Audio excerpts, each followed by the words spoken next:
sukkandiku ci loolu rek dañuy xool ñu jëf ñu gis ñun ñu àtte leen ci jëf yi waaye man duma ci am benn façon njort gannaaw li ma la wax ni au départ ak kàddoom yu njëkk yi mu wax par contre dafa am mission bu compliquée mission bi mooy lan mooy y a une majorité parlementaire on est dans un état dafa am assemblée nationale am na lu bëri loo soxla il faut mu assemblée nationale ànd ci accompagner première chose te waa assemblée nee woon nañu bu ngeen indee premier ministre bu ñu neexulee ñu dóor ko motion de censure muy benn ñaar dafa am cadre yu bëri yoo xam ne dañu ñoom quand même ñooy 54% yi wala une partie des même si 54% yi jàpp naa ni wàññeeku na lu bëri waaw ñooñu mënoo leen effacer parce que quand même on est en politique aussi waa Pastef ñoom ak mënoo seppi seen loxo ba mu est-ce que moom Iloral dina am capacité intelligence mun a accompagner Pastef ànd ak Pastef ak gérer waa Pastef kooku c'est une question à envisager mais elle est essentielle parce que fu ñuy wax ni c'est pour la stabilité du pays bu réeroog ñooñu dañuy dundaat 6 mois 8 mois ñaata mois yoo xam ne perdre nañu 2 ans man jàpp naa ne sax d'ici décembre quel que soit alpha bu ñu ñëwee ci volet assemblée nationale bi dañ ci wax quel que soit alpha d'ici décembre c'est quasiment perdu. Très bien. Donc lu ci des moom nee na moom pratiquement day làqatu ci ginnaaw président de la république boo déggee li mu wax président dafa bokk ci responsable crise bii ñu dund nii daf ci bokk moom lañu dénk réew mi donc li fi am ba léegi depuis ay 1 an ñuy wax le président légitime le président légal nangam sangam xamoon nañu fii lañ jëm qu'est-ce qu'il a fait pour nous éviter ñu nekk ci situation bi moom président. Donc sa responsabilité elle est engagée. Totalement engagée moom la ñu voté. Alors dañuy dugg ci actualité bi carrément l'actualité autour de l'Assemblée nationale tàmbali ko ci tàmbaliwaay bi muy dàq bi ñu dàq déjà le premier ministre mbir yu bëri sew lool ñu ñenn ñi naan les vices de procédure également dafa fës lool et ñëpp wax nañu ne lu jëm ci gouvernement bu ñu ko dàqee wala bu ñu ko tasee les affaires courantes dañ koy gérer donc le premier ministre est toujours premier ministre maintenant la question mooy la façon dont il devait ou dont il a saisi l'Assemblée nationale pour écrire la wala dafa wootee rek ca dimanche ba ak jour bi ñu ko defee bëri na ay sew-sew yu nga xamante ni bëgg nañu déjà sa lecture ci dàq bi ñu ko dàqee ak nu nu jëfee le dimanche ba def lu ñu def à l'Assemblée nationale. waaw man dama gis ci dossier bi ni ñu ko bëgg a piloter waa Pastef pour aller à l'Assemblée nationale delloo foofu yóbbuwaat fa Ousmane Sonko ancien premier ministre ba pare ni dañ koy teg président de l'Assemblée nationale. dama ci gis ay rëq-rëq yu bëri. waaw waaye bu njëkk d'abord c'est un problème moral pacte bu ñu signé ak République Sénégal pour que Sénégal ak askanu Sénégal pour que ñu doxal ak Sénégal don de soi pour la patrie la ñu wax non. waaw c'est-à-dire que tey jii nii. Sénégal mu ngi ak Mali mu nga xam ne lu ne mun na xew Mali Iran États-Unis Israël gis nañu impact bu ñu am ci réew mi Al Amin Lo fàttali na ko léegi bon ñu nekk ci contexte bu jafe boobu ñun ñu am saa yu ne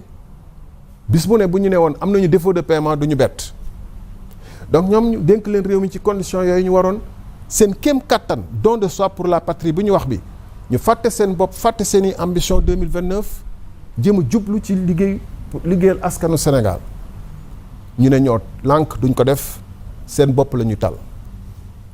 donc à partir de ce moment li déroulé yëpp c'est que des conséquences ak des épiphénomènes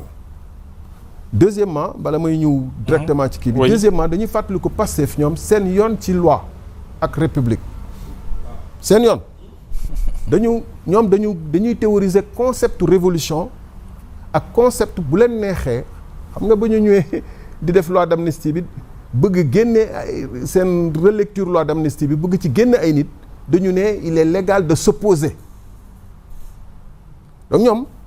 lu ñu war a def pour révolution soi-disant seen compréhension résolution bi jàll rek dinañ ko def ñaata yoon lañ fi violé ay loi assemblée nationale du ma ci dellu si mais bi mujj mooy ba ñuy voté L29 L30 pour benn nit ñu violé procédure assemblée nationale ci procédure d'urgence bi violé yu bëri imposé wu par force ba ñuy réviser ba ñuy ne dañuy loi interprétative d'abord dañu njëkk a violé règlement intérieur bi parce que ñoom ñoo fa nekk en force lu leen neex la ñuy def bureau bi dafa wuutu assemblée nationale. tey bureau moom mooy assemblée nationale mooy def lu ko neex. dama déposer benn proposition bureau bi nii proposition bi dañ koy dàq te tegu ko fenn ba pare indi seen loi ci kaw sama proposition bi pour tàbbal ko géej ñu indi seen proposition de loi interprétative ñëpp ni leen seen proposition bi ay tappale la te bu demee conseil constitutionnel daan ko daan. conseil constitutionnel daan ko. te daan na leen benn ñaar ñeenti yoon au moins mooy la preuve que ñoom loi saxul leen en moins de 1 an et demi 2 bu saa yu ñu saisiré conseil constitutionnel delloowaat loi bi mooy ñoom yoon soxalu leen. alors donc lu nar a xew demain dañ ciy gis ay violations élémentaires d'abord procédure. mooy fàttali. Ousmane Sonko ba tey mooy premier ministre en exercice bu defee passation de service nag peut-être demain en ce moment mu nekk ancien premier ministre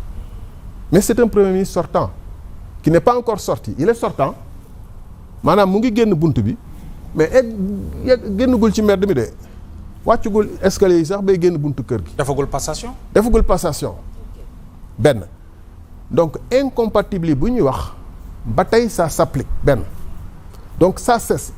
il doit introduire sa demande à partir du moment où il est effectivement en fin de mais deuxièmement mu def demande moom dimanche. waaw jour fête d'abord demande bi kañ la ko def est-ce que bind na. xamuñu attention bu dee kàddoom rek ak waxtaanu ruq wala waxtaanu guddi digganteem ak président de l'Assemblée nationale ay téléphone loolu c'est irrecevable. parce que l'administration elle est écrite. mais bien sûr mais nan la ñu xamee tey nan la Assemblée nationale waxuma El Malick Ndiaye. il faut pas confondre El Malick Ndiaye wala Ismaïla Diallo avec l'Assemblée nationale nan la l'Assemblée nationale xam ne moom même après di la ñuy xool ndax war na mën a ñëw nañ demande bi acceptable wala non acceptable mais qu'il a exprimé rek la demande de réintégrer. l'administration. Assemblée nationale laa wax l'Assemblée, l'administration. C'est pas El Malick c'est pas l'Assemblée nationale day recevoir benn demande écrite avec éventuellement référence au décret bi nga xam ne moom moo ko wàcce si c'est pas publié au journal officiel dafa war a accompagner décret bi. Tout à fait. mu déposer ko